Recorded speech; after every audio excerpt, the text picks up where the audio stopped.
Our first speaker, that's probably better, huh? Our first speaker this afternoon is Jeff Steinberg, Senior Editor of the Executive Intelligence Review, and he's speaking on the Erinyes principle, the BRICS nations revive JFK's new frontier. Jeff?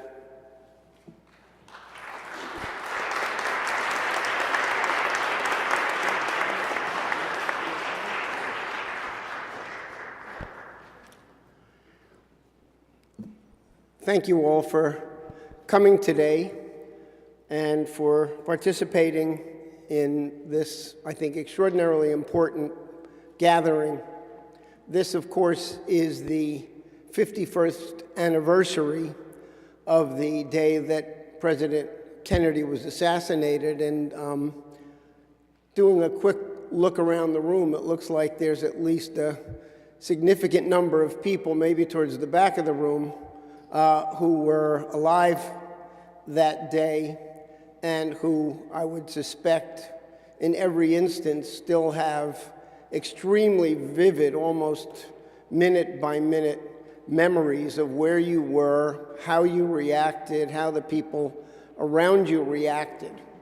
And more than half a century has passed since that horrible day, and I think perhaps that we're in a position today to look back and reflect on the absolute consequences of the Kennedy assassination and to reflect on where the world stands today with respect to where things were when those of us alive at the time were essentially frozen in time and frozen in shock.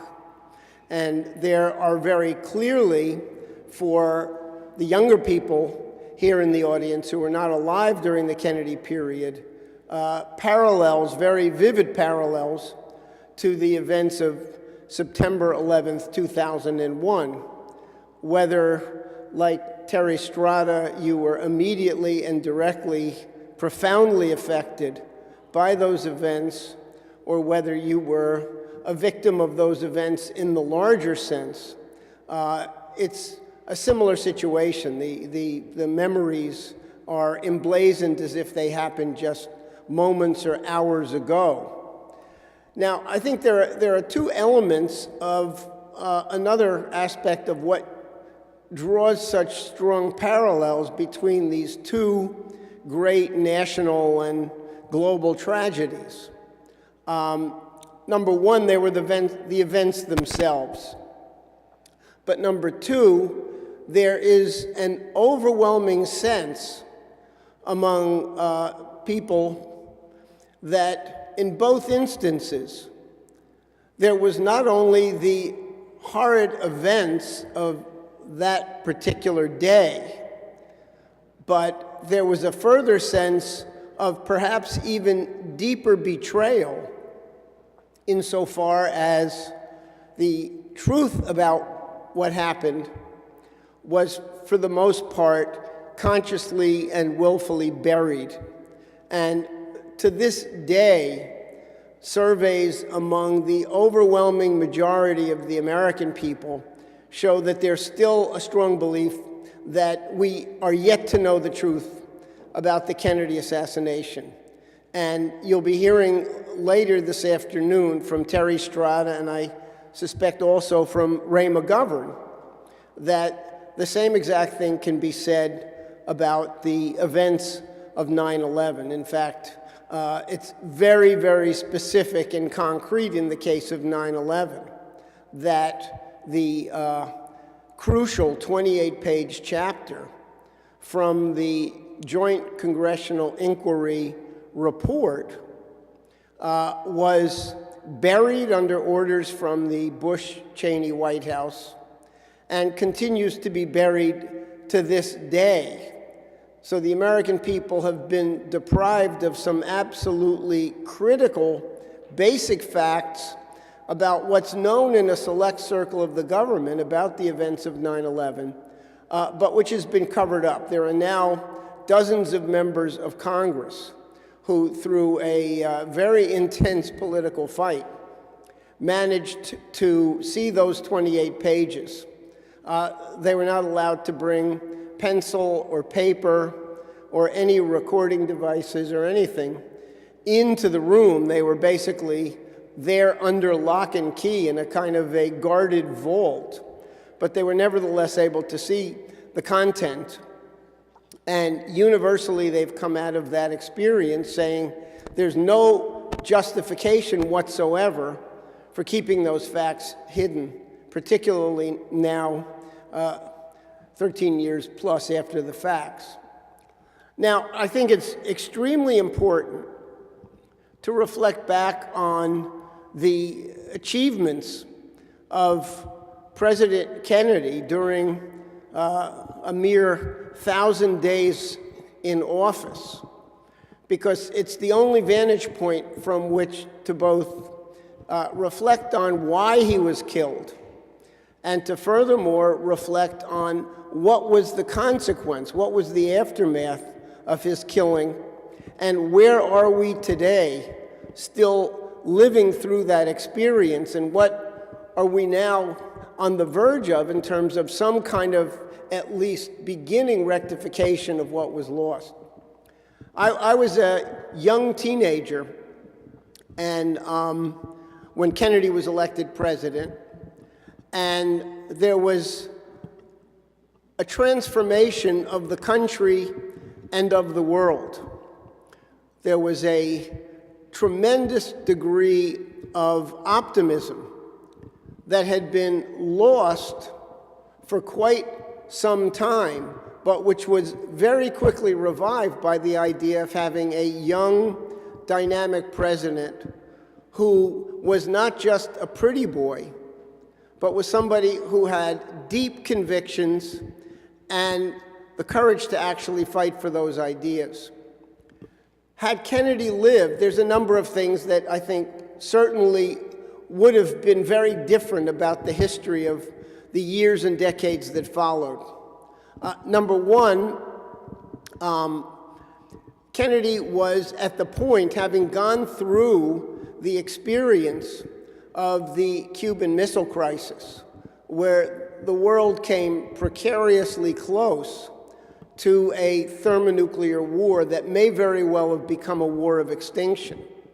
He came out of that experience and said, we can never allow ourselves to ever again be close to this kind of catastrophe for all of mankind, and began taking a series of steps that were aimed not only at just simply creating the conditions for avoiding another potential for a nuclear war among the world's powers, but at ending the entire framework of the Cold War.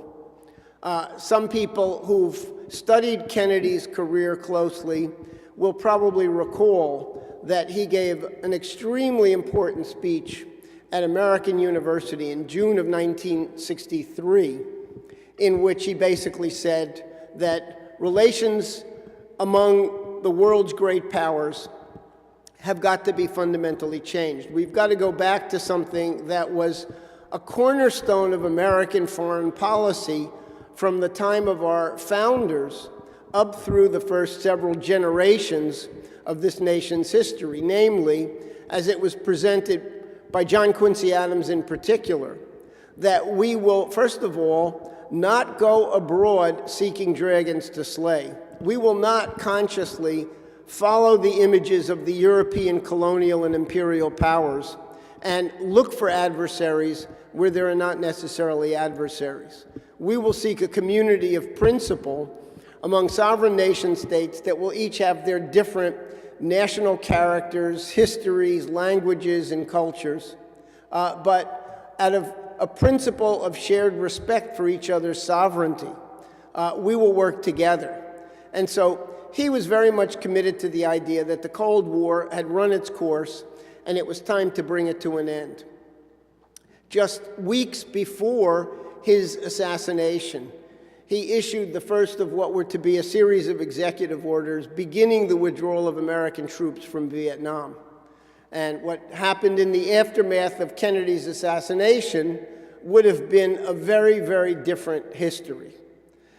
And ironically, it was the wisdom of General Douglas MacArthur and former General and President Dwight Eisenhower that weighed very heavily on Kennedy in his decision to withdraw from any kind of direct U.S. engagement in Vietnam. MacArthur had met with Kennedy on two very famous occasions. First, at the White House, and then several months later at MacArthur's retirement suite at the Waldorf Astoria Hotel just a few blocks from here. And in both cases, MacArthur said, never, ever, ever allow yourself to be drawn into a land war in Asia. And MacArthur had the experience of knowing that what defeated the Japanese during World War II was the fact that they were drawn into a land war in Asia. And so, from his own very profound experience, he understood and conveyed that message, which clearly got across to Kennedy. By that point, Kennedy had already gone to war against Wall Street on a whole array of issues, the U.S. steel strike, a whole variety of other things. But even more broadly, it was, as Dennis mentioned just a few moments ago, Kennedy's optimistic vision of the world that defined for an entire generation of young people a bright and hopeful and optimistic sense of the future. The United States population of my generation, today the boomer generation, went from being a generation that was torn between the idea of whether to be an astronaut and participate in Kennedy's noble Apollo program, to explore the stars, or whether to join the Peace Corps and basically work here on this planet to make fundamental transformations in areas of the world that had not yet known freedom from the colonial sphere. With Kennedy's assassination, everything went haywire. And you had what can only be described as a fundamental paradigm shift towards pessimism, demoralization, the advent of the whole drug culture and all of that followed from it was very much literally a reaction to the traumas of the 1960s. The John F. Kennedy assassination, the cover-up of the Kennedy assassination, which was an equally brutal blow. The assassinations in very rapid succession of Malcolm X, Martin Luther King, Robert Kennedy, at a point that people thought that perhaps there was an opportunity to revive the spirit of John Kennedy's presidency by electing his younger brother to the same position. In the aftermath of that whole process of the 1960s, the country went into a literal form of collective mass insanity.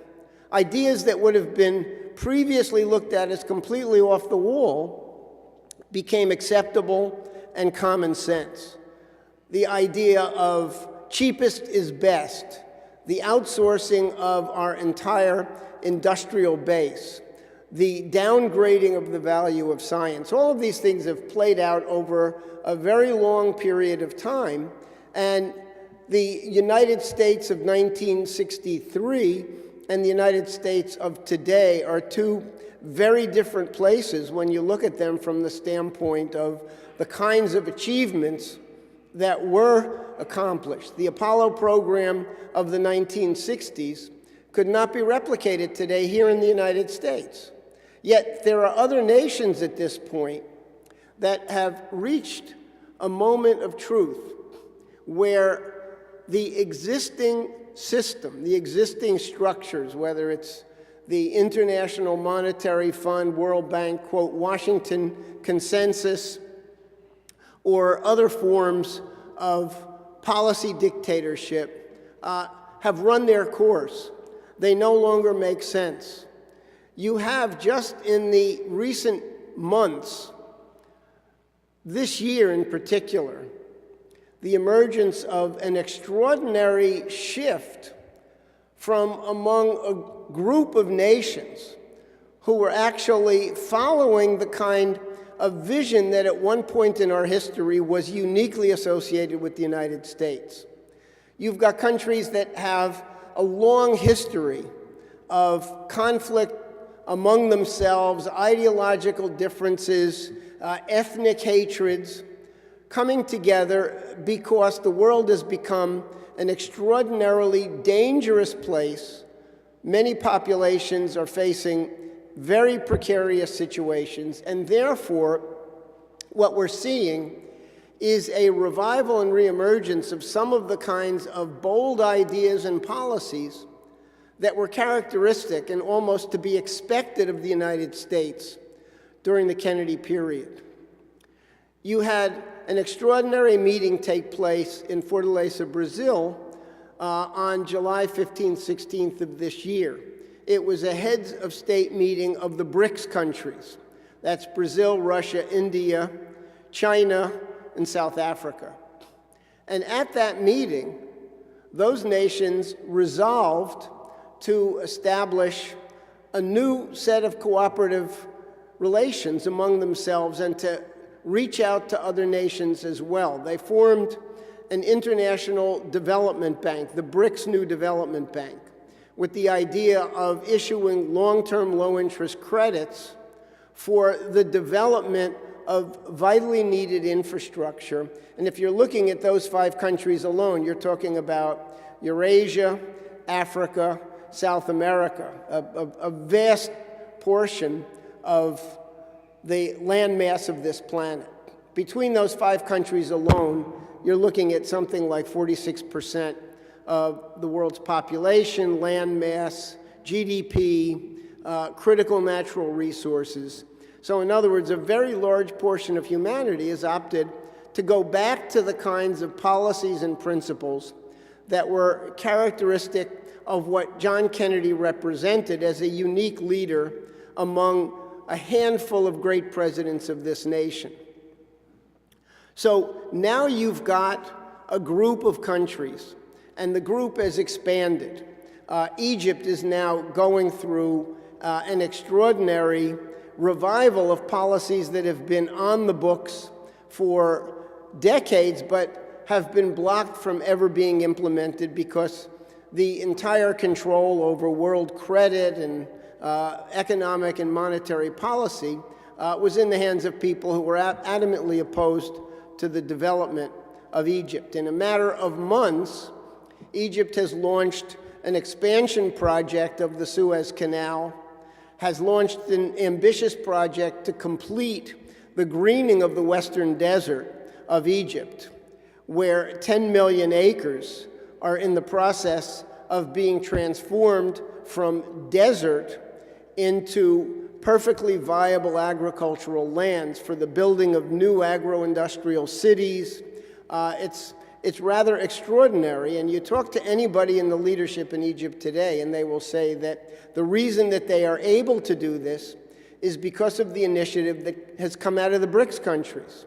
There's a sense that there's now an alternative, a different way of doing things, and yet we're at a very fragile moment at the same time. We see that relations between the United States and Russia at this point have reached a precarious point that has not been seen in the last 20 years since the fall of the Berlin Wall and the end of the Soviet Union. We're potentially on the edge of not just a Cold War, but situations like the situation in Ukraine, like the situation that we see unfolding in the Middle East with a revival of barbarism, which we know has been sponsored by certain countries of the Gulf region there. We are potentially on the very edge of not just a Cold War, but a hot war, which at this stage of the game is absolutely preposterous, but yet the reality that we've got to face is that we're staring at critical danger signs of the world collapsing into a real dark age. You have the eruption of diseases, like the outbreak of Ebola in West Africa, which threatens to break out of all bounds of control for lack of a concerted effort to stop it right there, to minimize the loss of life and prevent the spread of that disease. We could very well be seeing something on a global scale that mirrors the Black Death of the 14th century in Europe. So all of these grave dangers are there, yet at the same time, the opportunities are also there to begin a genuine revival on a global scale of the principles and policies and ideas that were last best expressed in this country during the Kennedy presidency, as brief as it was. So that's the situation we're in. There's a challenge that we in this room are all facing right now, which is that as noble and as viable as the initiatives are coming out of the BRICS countries, and there are many other elements of this. There is now an Asia Infrastructure Investment Bank that will be opening its doors on the 1st of next year and will be issuing large-scale credits for development projects along the route of what President Xi Jinping of China has called the New Silk Road. It's a policy that was really formulated among our colleagues. Helga Zepp-LaRouche was in China in 1996 and laid out the concept of the New Silk Road Eurasian Land Bridge. That policy has been circulating and being studied and now is adopted by the government of China. China is working in collaboration with India, with Russia, with other countries of the region. They're talking about a maritime Silk Road that will extend all the way through Southeast Asia, into South Asia, and on along a southern route into Europe, into Africa.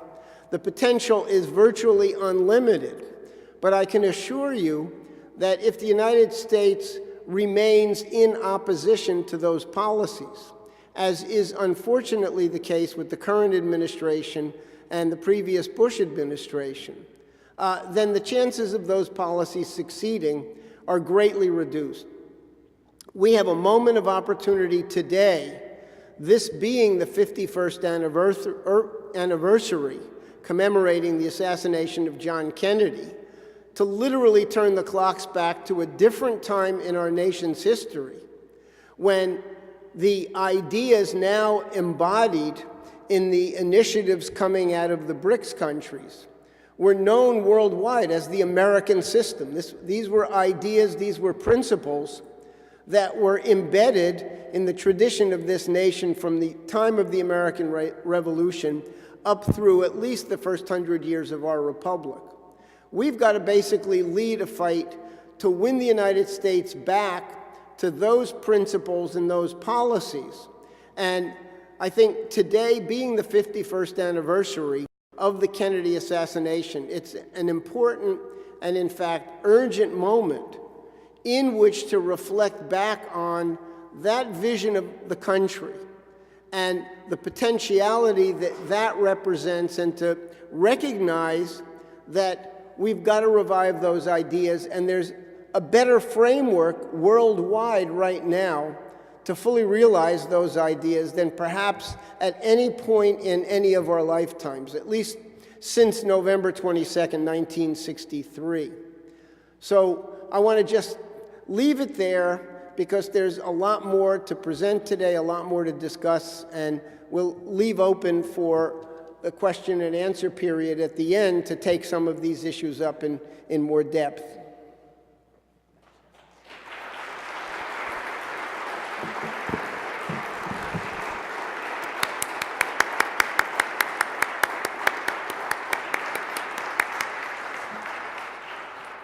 Thank you, Jeff.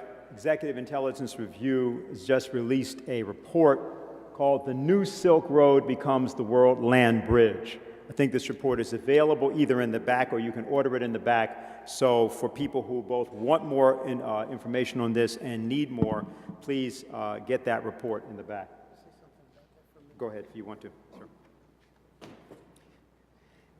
Yeah, let me just say something about this report, because we've been actually working on it for the better part of the last year.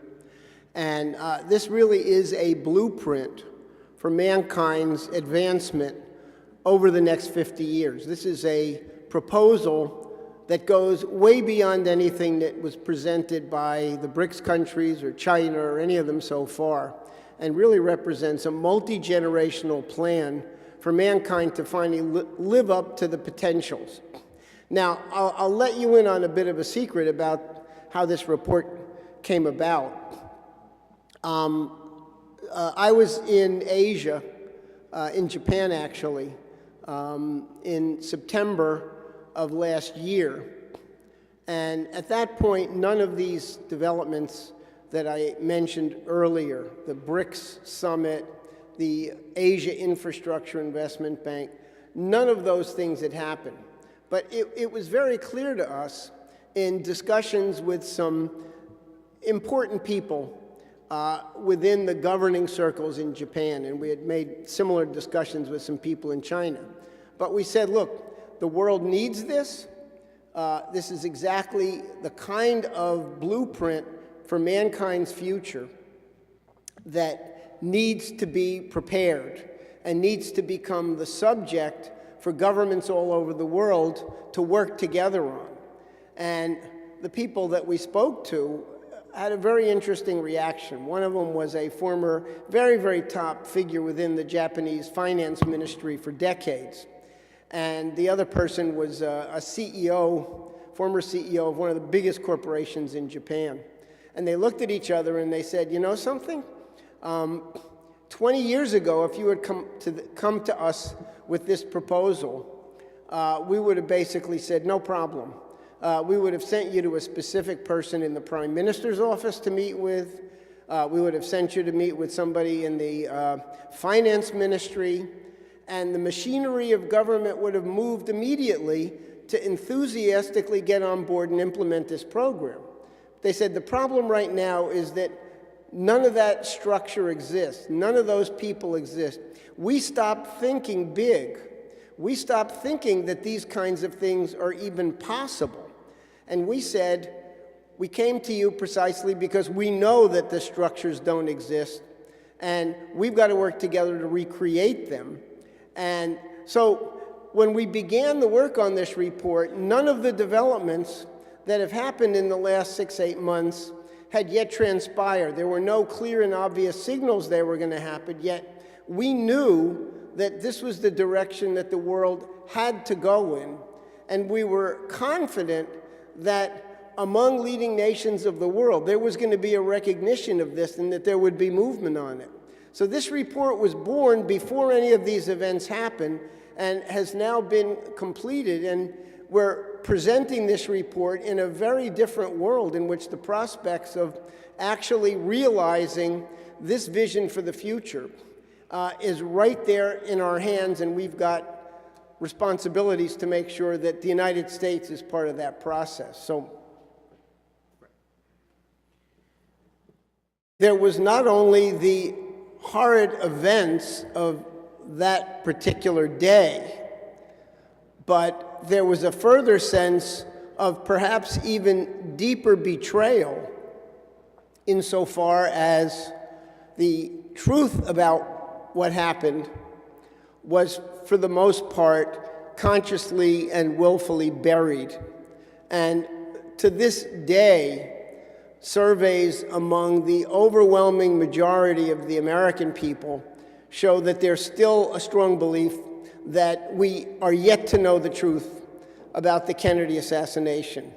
And you'll be hearing later this afternoon from Terry Strada, and I suspect also from Ray McGovern, that the same exact thing can be said about the events of 9/11. In fact, it's very, very specific and concrete in the case of 9/11 that the who were alive that day and who I would suspect in every instance still have extremely vivid, almost minute-by-minute memories of where you were, how you reacted, how the people around you reacted.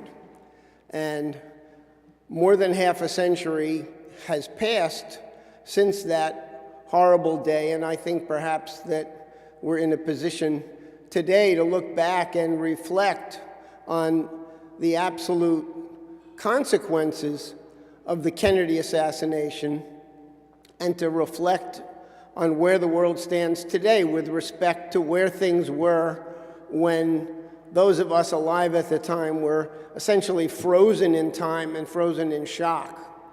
And there are very clearly, for the younger people here in the audience who were not alive during the Kennedy period, parallels, very vivid parallels, to the events of September 11th, 2001.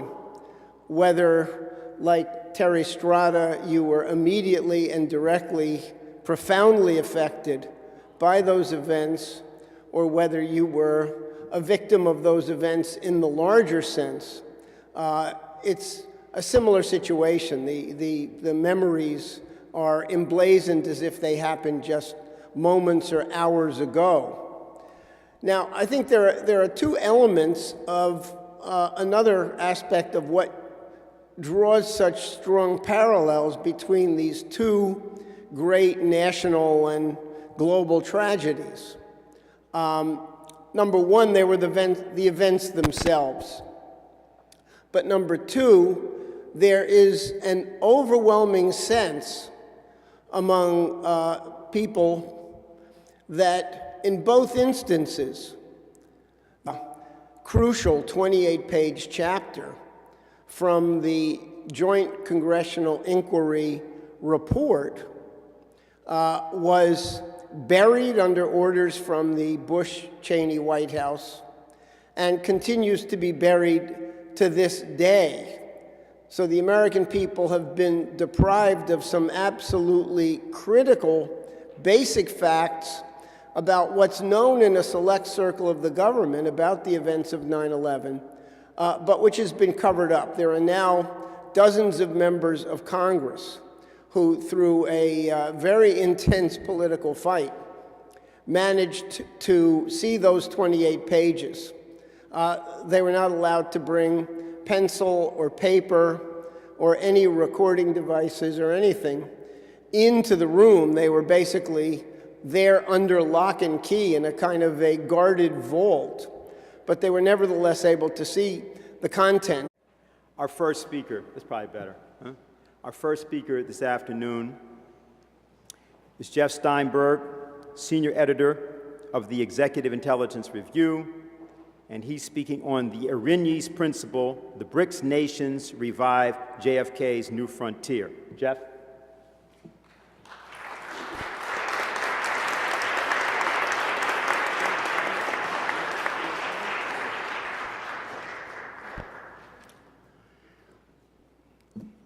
Thank you all for coming today and for participating in this, I think, extraordinarily important gathering. This, of course, is the 51st anniversary of the day that President Kennedy was assassinated, and doing a quick look around the room, it looks like there's at least a significant number of people, maybe towards the back of the room,